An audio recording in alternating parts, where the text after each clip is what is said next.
And then I realized what a gift that day was. I realized that my worst day of my life was my best day.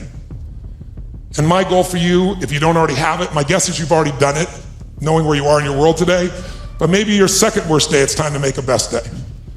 Because out of every tragedy, out of every pain, it only gets healed when we find a deeper meaning, when we find there was a higher purpose in it. And I realized I wouldn't have been there that day. I wouldn't have that hunger to help somebody else. And let's talk about 3 things that can truly change the quality of your life. One of the things that I want to talk to you about here tonight, this afternoon, is really simple. And that is, everyone here is in business, and there's a problem that all businesses have. We're in the most competitive environment we've ever been in. We went from, 500 million people being online to a couple billion people being online. And in the next 4 years, they're saying we're going to have 3 billion more online. That means this entire world is a bigger market. If you're the person that adds more value, it also means you're going to have more competitors than you've ever seen in your life.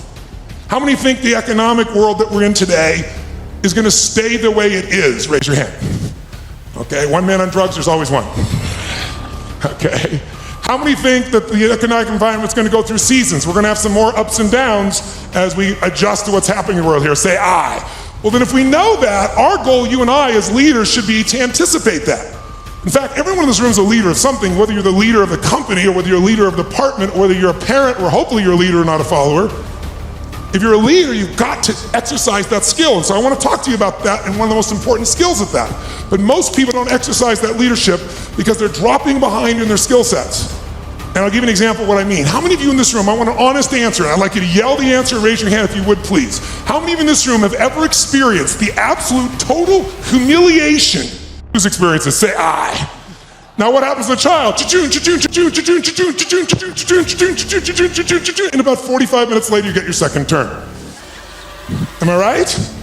And then you're really pissed. You're dedicated, you're devoted, you're focused. You're gonna take this thing out. You last 4 seconds and you're dead. Out of the side of the head. The kid, 45 minutes again. Who's had this experience? Say aye.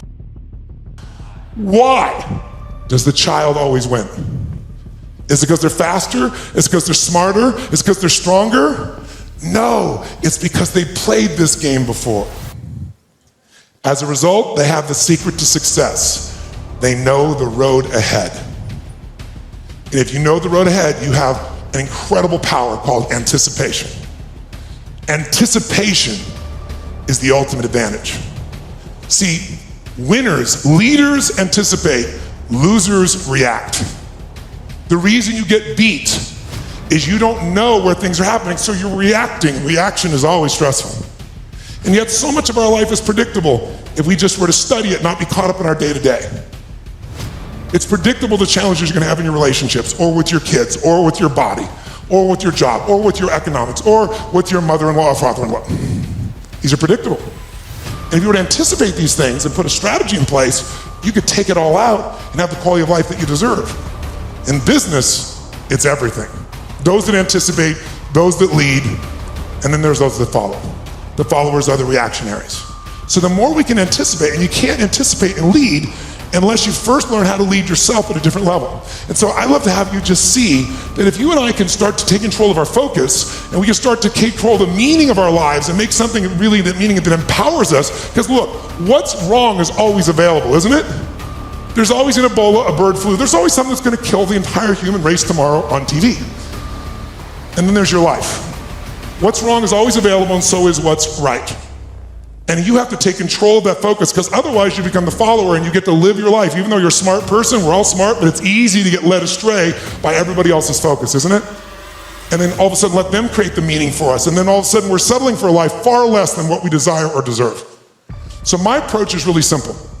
My approach is to say, let's you and I, just for a few little time we have here, and by the way, this to me is a little time, a couple hours, 2.5 hours, I guess, at this stage, because kind of the minimum length of seminar I do is 50 hours, 50. And you go, are you kidding me? I don't like to hear myself talk. I like to see people do things so often they build muscle, not just thoughts. And so one thing I'm gonna ask you to do in a few minutes is we're gonna go from this passive mode that you're in right now into full engagement. Because if you get fully engaged, it's amazing what you can accomplish and do. When you're partially engaged, you get a little bit of result. When you're disengaged, we all know what you get, nothing. And we live in a society where most of us are so overwhelmed. There's so much information, We're not having any problem with information. We're being drowning in information, but we're starving for wisdom. And so we got to separate it out.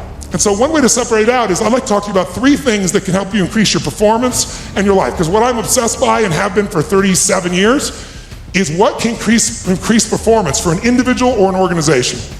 But also I'm equally obsessed about what's going to make somebody fulfilled. Because who's had this horrible experience? Who here has ever achieved your goal and then your brain said, is this? And that's worse than failing. At least when you fail, your brain can say, I can figure this out and do it again a new way. But when you succeed and you're miserable, you're basically technically screwed.